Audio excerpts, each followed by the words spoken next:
Assalamualaikum warahmatullahi wabarakatuh. Jumpa lagi di video pembelajaran kimia. Kali ini kita akan membahas soal-soal SBMPTN Kimia. Nah, materi atau soal yang akan kita bahas di sini berkaitan dengan materi sifat koligatif larutan. Kita awali pembelajaran kita dengan membaca basmalah bersama-sama.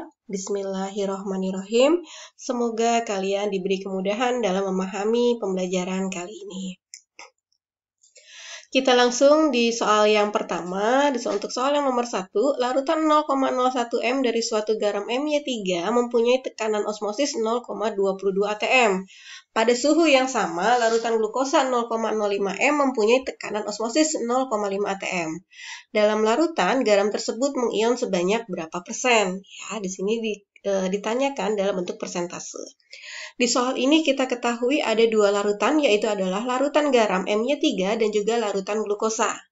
Ya, nah sifat koligatif yang ada di soal ini itu berkaitan dengan tekanan osmosis atau simbolnya adalah Pi. Nah, untuk Pi, larutan elektrolit punya rumus Pi-nya yaitu M dikali R dikalikan dengan T. Sedangkan untuk larutan elektrolit sendiri punya rumus Pi sama dengan M kali R kali T kali I. Nah, I ini adalah faktor Van Hoff. Inilah yang membedakan untuk larutan elektrolit dan non-elektrolit dalam mencari Pi atau tekanan osmotiknya. Oke, kita langsung saja bandingkan antara Pi-nya si garam My3 dengan Pi-nya glukosa. Tinggal kita masukkan ke dalam rumusnya ya. Pi My3 itu sama dengan M kali R kali T kali I, karena My3 berupa elektrolit, sedangkan Pi glukosa kita tulisnya adalah M kali R kali T, karena glukosa adalah larutan non-elektrolit.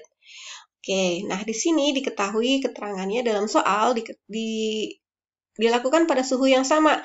Berarti suhunya atau T-nya ini kita bisa coret karena nilainya sama. Nah, kemudian R ini adalah tetapan gas ya, yang nilainya adalah 0,082. Jadi R ini karena sama bisa kita coret juga. Nah, karena R dan T-nya sama, berarti rumus ini bisa kita sederhanakan menjadi M kali I dibagi dengan M.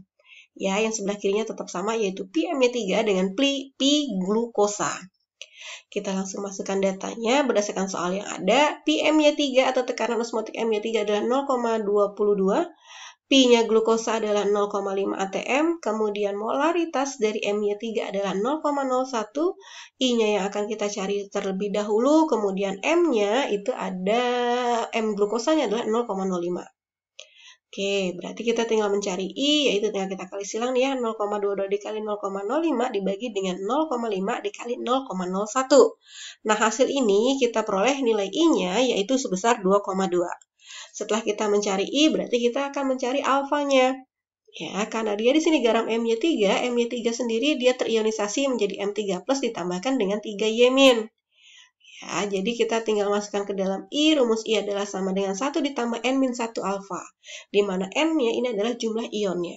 Nah, ini ada ion M3+ nilai jumlahnya 1, ion Y- jumlahnya adalah 3. Berarti jumlah N atau jumlah ionnya tinggal 1 ditambah 3, hasilnya nanti adalah N-nya kita tulis sebagai 4.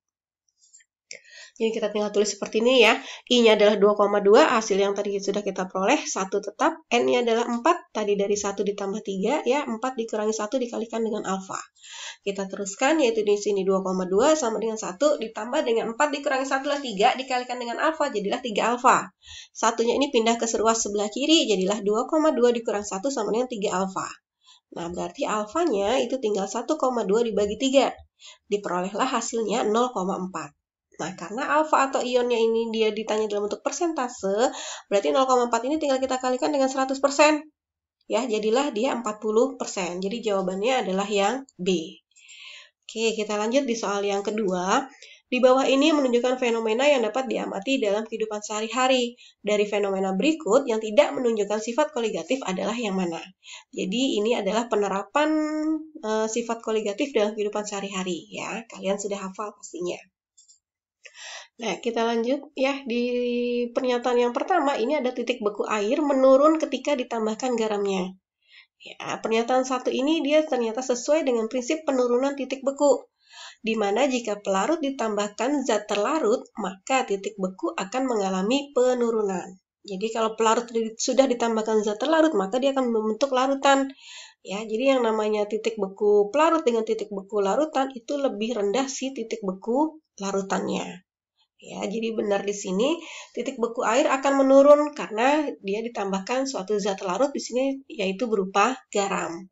Jadi kalau kita mendinginkan atau membekukan air dengan membekukan air dan juga membekukan air plus garam, itu yang lebih dulu membeku adalah air.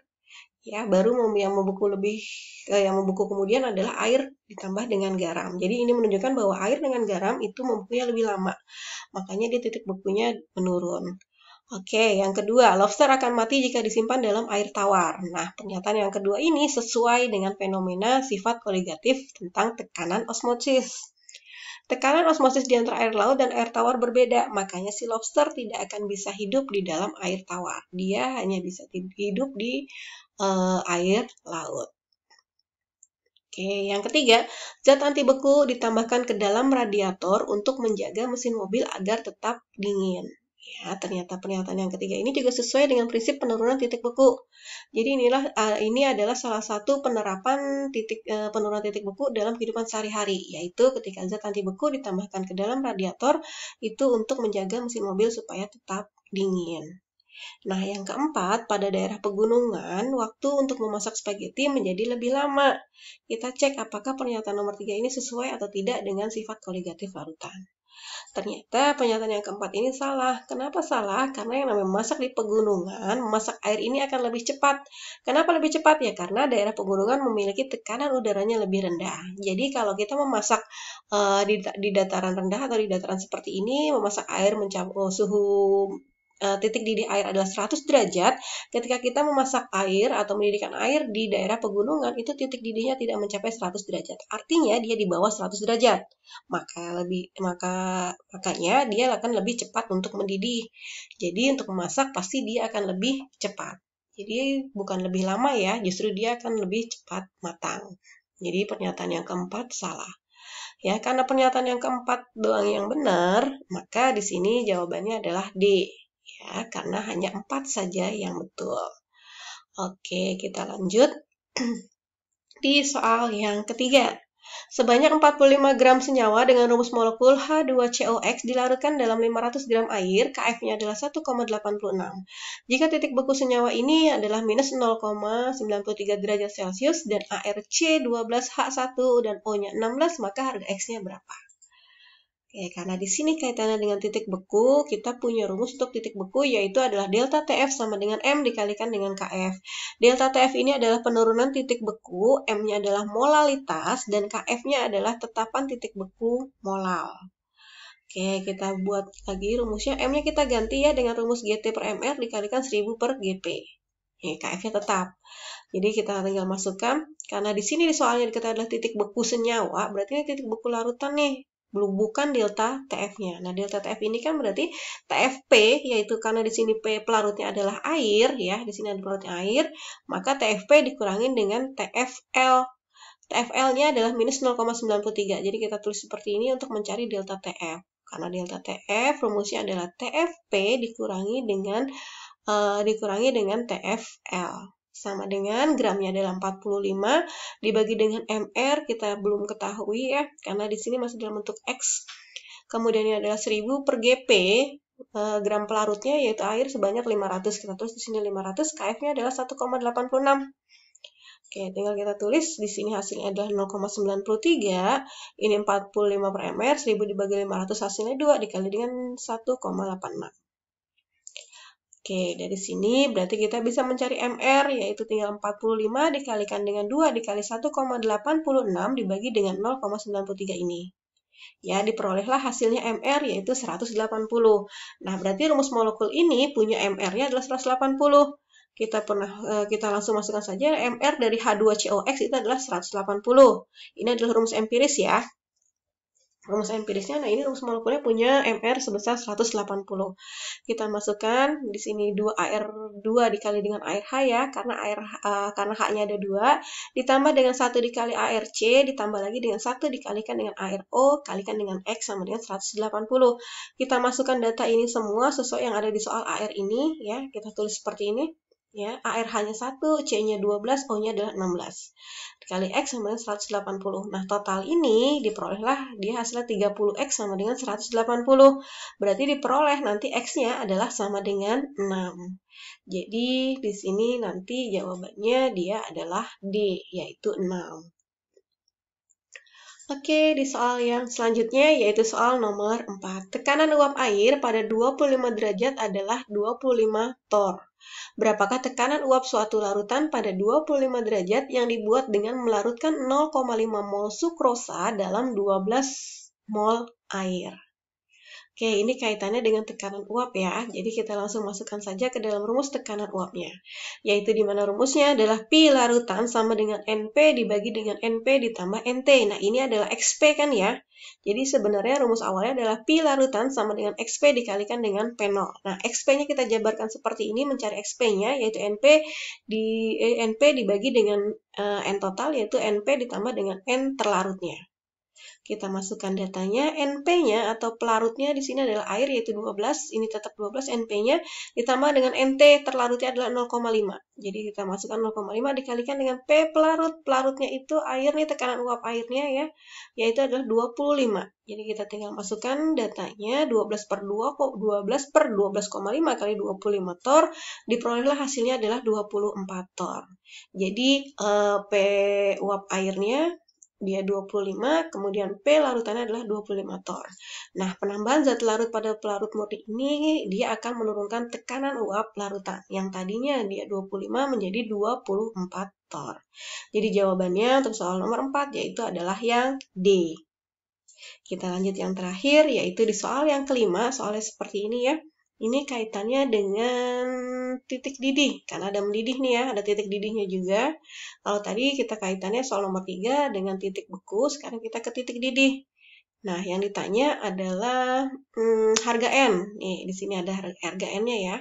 Jadi kita sama seperti tadi, tapi sekarang kita mencari adalah delta TB, yaitu rumusnya sama dengan M dikalikan dengan KB. Nah, M-nya kita ganti lagi dengan GT per MR dikali 1000 per GP. Tinggal kita masukkan saja datanya, karena dia di sini delta TB, ya, kenaikan titik didih, berarti kita rumusnya yaitu adalah si benzenanya ya, ini benzena sebagai pelarutnya, kemudian dia di sini ada PVC-nya sebagai terlarutnya. Jadi mendidih pada 80,11, ini titik didih benzenanya adalah 80,10. Jadi si titik didih larutan dikurangi dengan titik didih pelarutnya, yaitu 80,11 dikurang 80,10. Nah, GT-nya tinggal masukkan yaitu 12,5 dibagi MR yang kita mau cari. 1000 per GP, GP-nya adalah 500 gram dikalikan dengan KB-nya yaitu 2,5. Hasilnya di sini adalah 0,01. Di sebelah kanannya adalah seperti ini. Tinggal kita mencari MR-nya. MR-nya yaitu 12,5 kali 2 kali 2,5 dibagi 0,01. Diperoleh hasilnya 6.250. Nah, sudah dapat MR. Seperti biasa kita masukkan lagi kayak seperti tadi. Ya, CH2CHCl N sama dengan 6.250. Kita masukkan C-nya di sini ada 2 ya, berarti 2 kali ARC, kemudian H-nya akan ada 3, 2 tambah 1, jadi 3 kali ARH, CL-nya ada 1, seperti ini.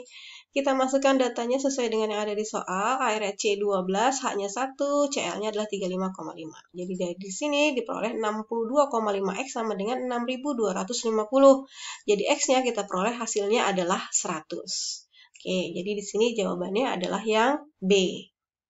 Ya, jadi seperti ini untuk menentukan si N atau jumlah banyaknya molekul dari PVC.